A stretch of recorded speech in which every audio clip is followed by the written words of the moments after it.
ಇನ್ನುಳಿದ ಸುದ್ದಿ ನೋಡೋಣ ಮಾರ್ನಿಂಗ್ ಎಕ್ಸ್‌ಪ್ರೆಸ್‌ನಲ್ಲಿ.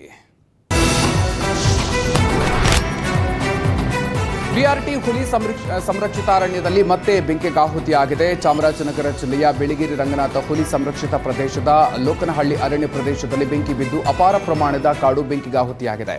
ಈಗಾಗಲೇ ಈ ಹಿಂದೆ 3 ಬಾರಿ ಕಾಡ್ಗಿಚ್ಚು ಸಂಭವಿಸಿತ್ತು. ಇದೀಗ 4ನೇ ಬಾರಿ ಅರಣ್ಯ ಹೊತ್ತಿ ಉರಿದಿದೆ. ಅರಣ್ಯಾಧಿಕಾರಿಗಳ ಕಾರ್ಯವೈಖರಿ ಬಗ್ಗೆ ಆಕ್ಷೇಪ ವ್ಯಕ್ತವಾಗ್ತಾ ಇದೆ. ಬೇಸಿಗೆ ಝಳ ನೀಗಿಸಿಕೊಳ್ಳೋದಕ್ಕೆ ಆನೆಗಳು ನದಿಯಲ್ಲಿ ಮುಳುಗಿದ ಘಟನೆ ಪಿರಿಯಾಪಟ್ಟಣ ತಾಲೂಕಿನ ಆನೆ ಚೌಕೂರು ಅರಣ್ಯದಲ್ಲಿ ನಡೆದಿದೆ. ನಾಗರಹೊಳೆ ರಾಷ್ಟ್ರೀಯ ಉದ್ಯಾನವನಕ್ಕೆ ಸೇರಿದ ಅರಣ್ಯ ಪ್ರದೇಶದಲ್ಲಿ ಬಿಸಿಲಿನ ಝಳವನ್ನು ನೀಗಿಸಿಕೊಳ್ತಾ ನೀರಿನಲ್ಲಿ ಗಜಪಡೆಗಳು ಜಲಕ್ರೀಡೆಯಾಡಿದೆ. ನದಿಯಲ್ಲಿ ಆನೆಗಳು ಸ್ನಾನ ಮಾಡುವ ದೃಶ್ಯಗಳು ಮೊಬೈಲ್ನಲ್ಲಿ ಸೆರೆಯಾಗಿದೆ.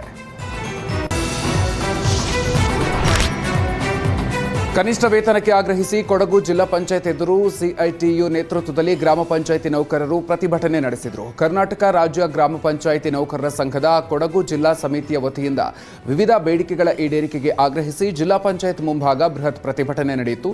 ಗ್ರಾಮ ಪಂಚಾಯಿತಿ ನೌಕರರಿಗೆ ಸರ್ಕಾರ ನಿಗದಿಪಡಿಸಿರುವ ಕನಿಷ್ಠ ವೇತನವನ್ನು ಜಾರಿಗೊಳಿಸಬೇಕು ಮತ್ತು ಬಾಕಿ ಇರುವ ವೇತನವನ್ನು ಕೂಡಲೇ ಬಿಡುಗಡೆ ಮಾಡಬೇಕು ಅಂತ ಪ್ರತಿಭಟನಾಕಾರರು ಒತ್ತಾಯಿಸಿದರು.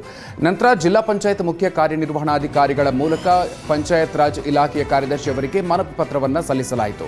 ಗ್ರಾಮ ಪಂಚಾಯಿತಿ ನೌಕರರಿಗೆ ತಾರತಮ್ಯ ಇಲ್ಲದೆ ವೈಜ್ಞಾನಿಕವಾಗಿ ಕನಿಷ್ಠ ವೇತನ ಜಾರಿಗೊಳಿಸುವುದು, ನೌಕರರ ಸೇವಾ ಭದ್ರತೆ ಮತ್ತು ಬಾಕಿ ಇರುವ ವೇತನವನ್ನು ತಕ್ಷಣವೇ ಪಾವತಿಸುವುದು ಸೇರಿದಂತೆ ವಿವಿಧ ಬೇಡಿಕೆಗಳಿಗೆ ಆಗ್ರಹಿಸಿದರು. ಪ್ರತಿಭಟನೆ ನೇತೃತ್ವವನ್ನು ಸಂಘದ ಜಿಲ್ಲಾ ಅಧ್ಯಕ್ಷರಾದ PR ಭರತ್ ವಹಿಸಿದರು.